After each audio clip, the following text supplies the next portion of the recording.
You're about to hear something that flips the entire timeline of humanity on its head. Imagine this. For 150,000 years, nothing, and then, almost overnight, our ancestors start painting caves, crafting jewelry, and maybe even crossing oceans without knowing where they'd end up.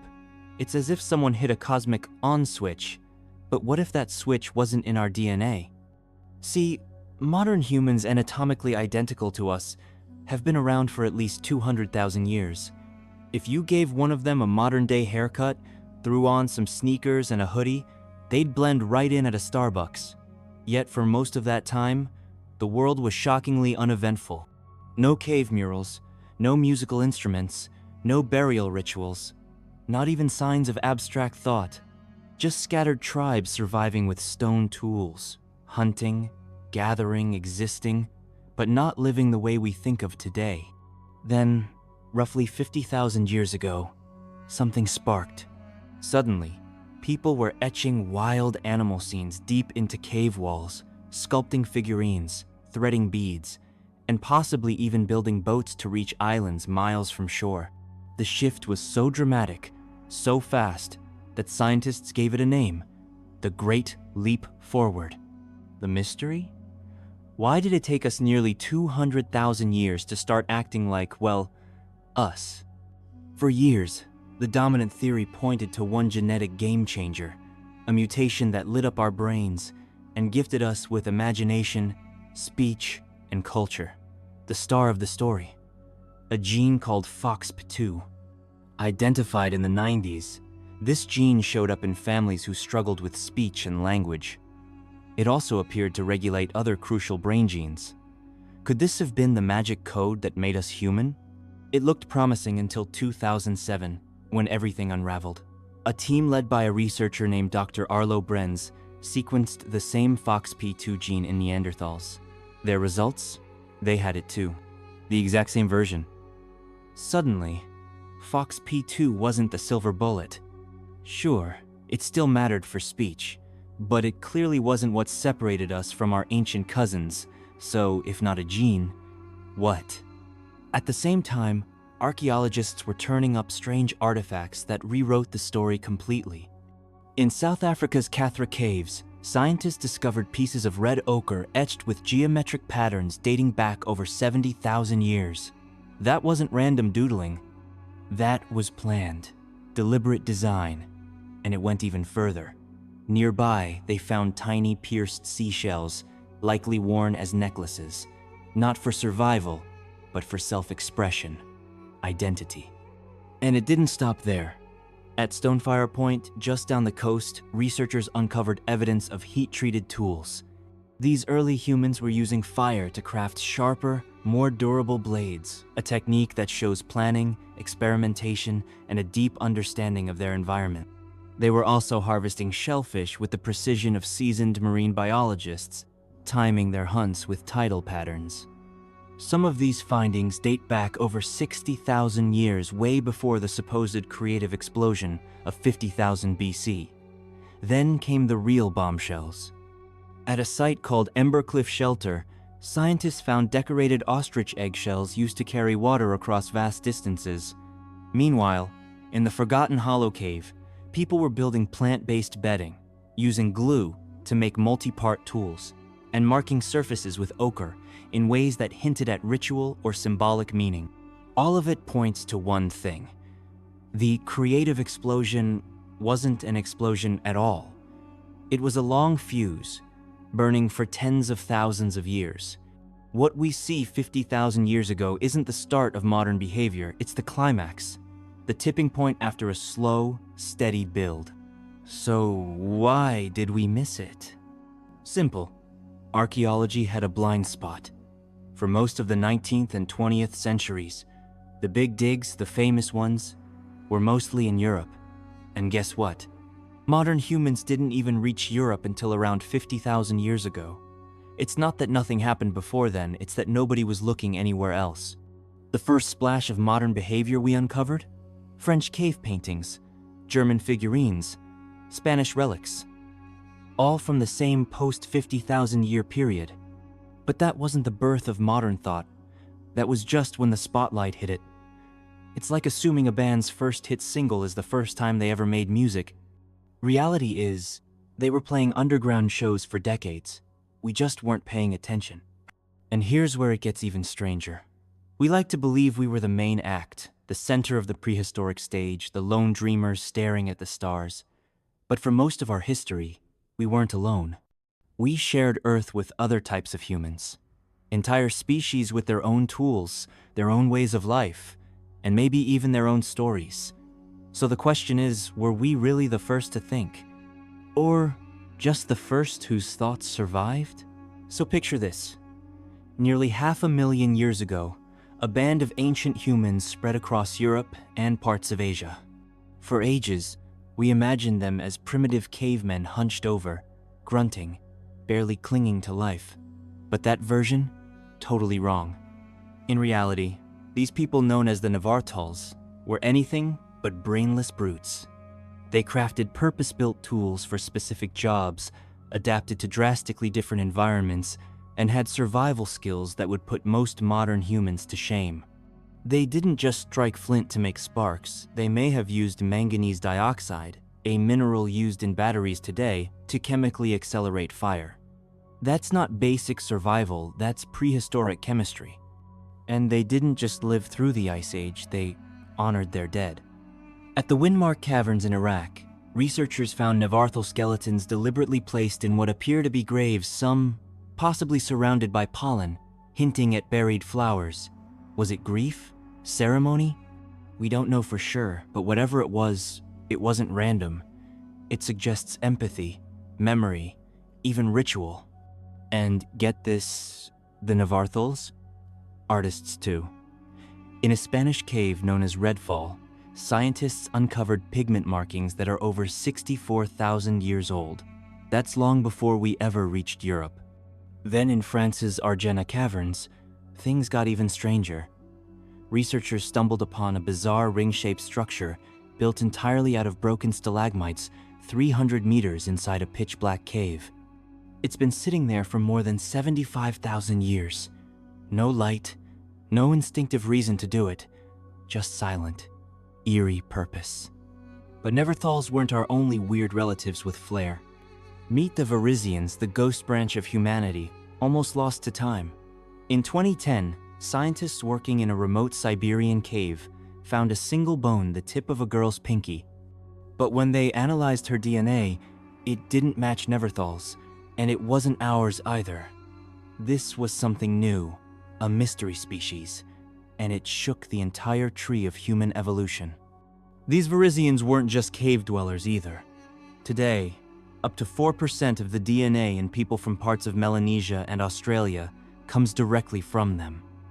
Their story isn't ancient history. It's still running through people's veins right now. And then there's their jewelry. In 2019, deep in the same Siberian cave, archaeologists found a bracelet carved from green chlorite, polished, drilled, and dating back at least 40,000 years. It looks like something you'd find in a museum gift shop, not a prehistoric tool shed. The detail and craftsmanship, next level. And here's the kicker.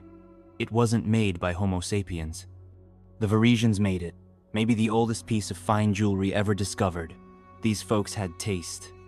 Now let's rewind even further, because before the Neanderthals, before the Varisians, there were the Praemans.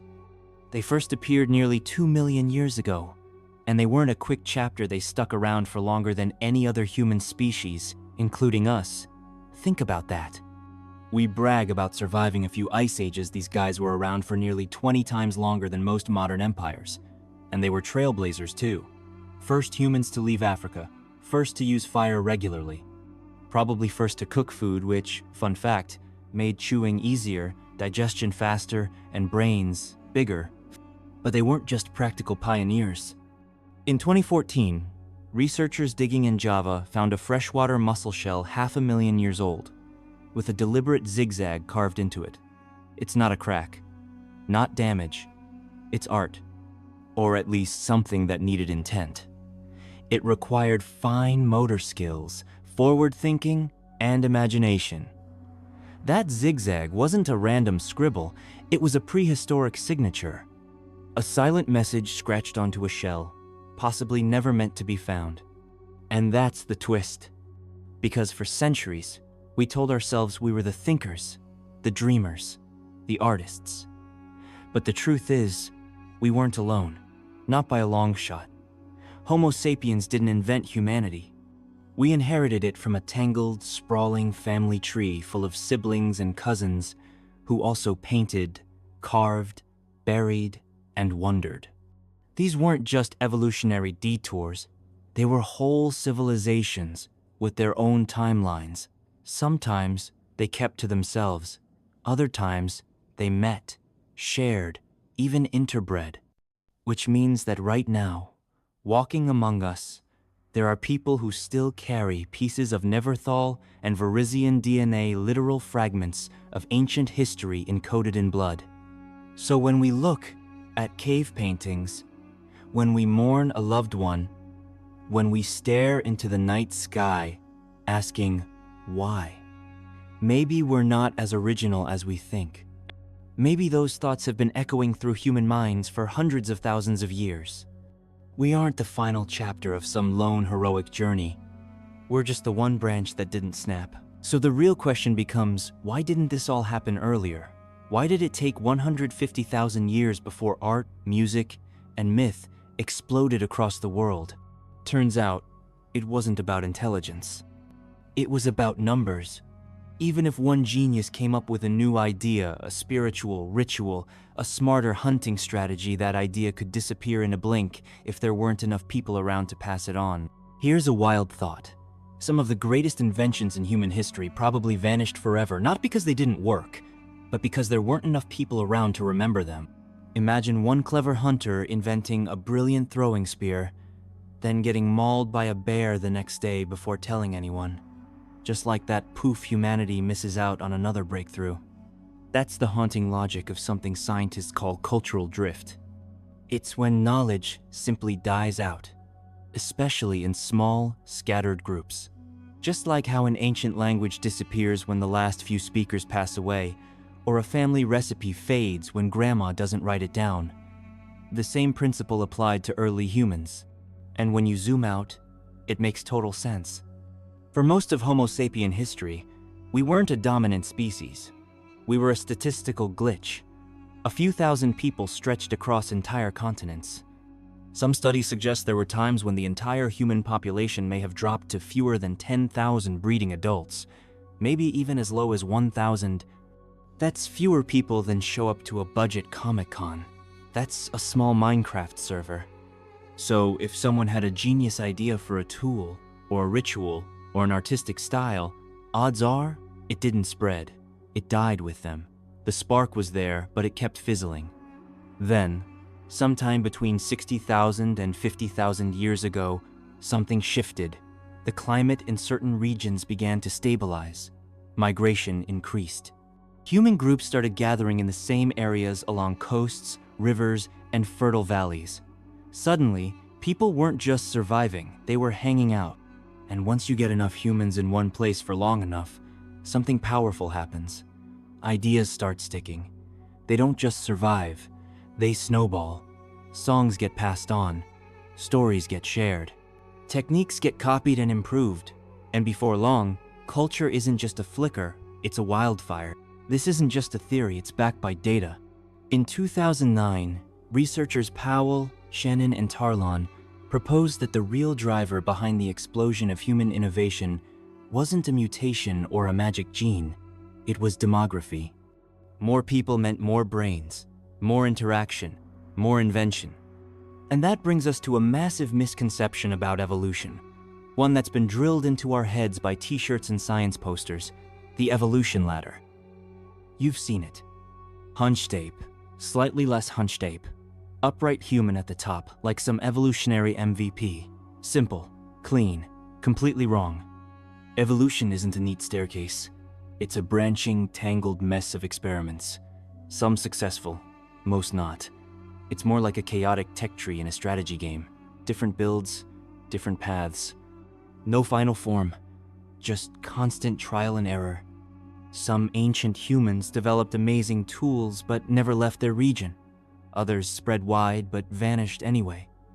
Sometimes your evolutionary build is solid, but you still get wiped out by the Ice Age. Us? Homo sapiens? We're not the endgame boss. We're just the loadout that hasn't crashed yet. Take the Neanderthals again. They weren't primitive flukes, they were Ice Age specialists. Strong, smart, and perfectly adapted to Europe's freezing wastelands. They hunted mammoth, made art, maybe even buried their dead. If the environment hadn't shifted or if we hadn't wandered in, they might still be around. Imagine sipping espresso in Berlin next to a Neanderthal philosopher named Grok. Now, the Varisians? We still don't have a full skeleton from them, just bone fragments and teeth. But their DNA? Still helping people today. Some of their genetic code lets certain modern humans thrive at high altitudes, like the Sherpa communities of the Himalayas. That's ancient evolution leaving a modern fingerprint. Then there's Homo arcanus, discovered in 2013, deep in South Africa's Stonefire Cave system. These hominins had weirdly small brains, long curved fingers for climbing, and yet evidence suggests they were burying their dead. In separate chambers, 200,000 years ago, with brain sizes closer to an orange than a laptop. You don't need a neuroscience degree to realize something was going on in there. And we can't forget the islanders, also called Homo floresiensis, the hobbits of humanity. 3 feet tall, living on an island in Indonesia, and somehow thriving until just 50,000 years ago. These tiny humans weren't flukes. They were survivors. They made tools. They hunted. They weren't just existing.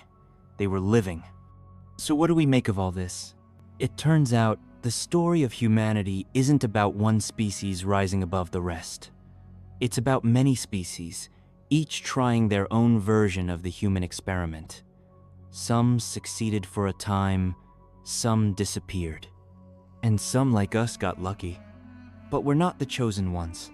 We're just the ones still here. And the echoes of all those others, they're still inside us, in our DNA, in the way we think, in the questions we ask and the songs we sing. Their stories didn't vanish. They're just written in a different kind of ink. So when you marvel at ancient art, or light a candle for the dead, or sketch ideas in a notebook, maybe that's not just you. Maybe that's them, still thinking through us. And yet, one mystery remains. Why exactly did everything ignite 50,000 years ago? What made this moment different from the hundreds of thousands of years before it? Was it just the numbers? Or was there something else? Earth wasn't a solo stage for us. It was a chaotic island of overlapping species. Neanderthals, Varisians, Archanites, Floresians, all alive at the same time as early Homo sapiens. For thousands of years, we shared this planet. Sometimes peacefully, sometimes not, and sometimes we got very close, as Inwe interbred.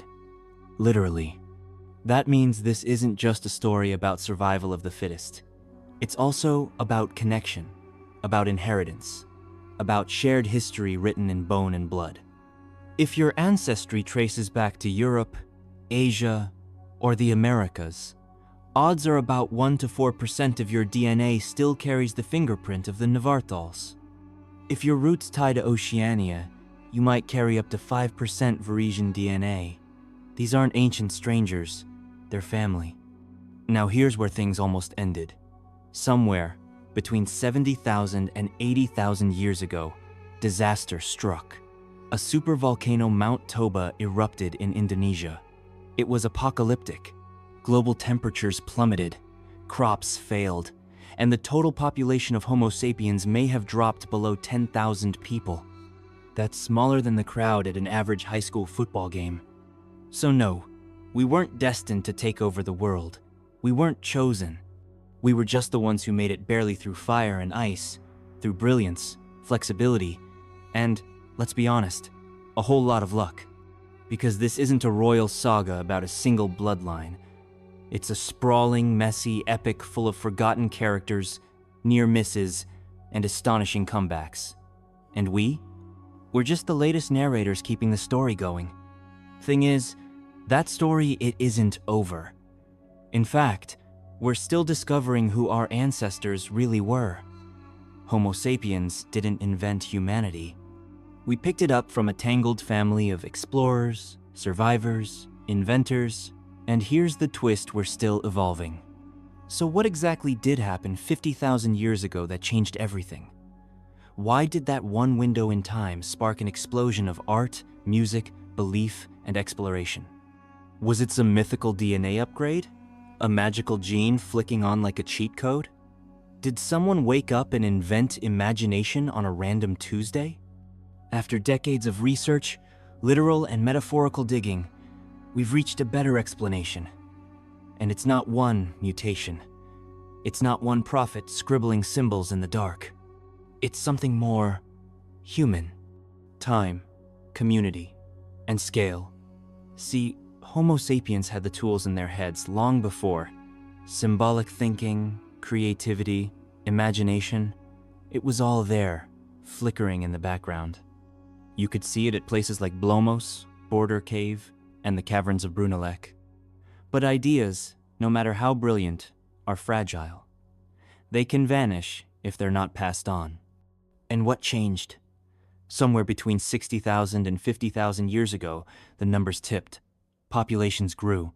The climate eased in some areas. People gathered near rivers, coastlines, and fertile valleys. Trade began. So did marriages, memories, migration. Suddenly, ideas didn't die with the inventors. They spread, they evolved, they stayed. That's when culture ignited, not from a spark, but from slow, steady kindling finally catching fire. That's when we started painting dreams in hidden caves. When we buried the dead, not just with dirt, but with meaning. When we launched into the unknown on makeshift boats, chasing the horizon. When we began to imagine gods, spirits, ancestors, tomorrows. When we told stories that outlived their storytellers by tens of thousands of years. That's when we became human. Not just because we could think, but because we could share. And here's the real, humbling truth. That moment didn't make us eternal. We weren't the first to wonder.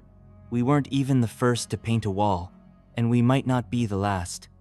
So maybe the better question isn't, what happened back then? Maybe it's, what are we still becoming? Because this story, it's still being written. If you want to keep exploring humanity's hidden chapters, there's another story waiting right here. Just click the next video. Let's keep going.